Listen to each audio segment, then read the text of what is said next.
एक साथ शपथ के लिए तैयार। आम्ही भारताचे नागरिक लोकशाहीवर निष्ठा ठेवून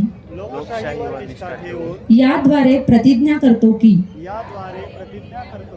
आपल्या देशाच्या लोकशाही परंपरांचे जतन करून आणि मुक्त, निपक्षपाती व शांततापूर्ण वातावरणातील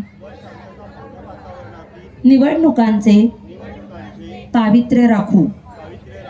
प्रत्येक निवडणुकीत निर्भयपणे तसेच यांच्या विचारांच्या प्रभावाखाली न येता किंवा कोणत्याही प्रलोभनास बळी न पडता मतदान करू। जय हिंद, जय भारत। खूप खूप धन्यवाद सर्व यांचं आगमन झालं।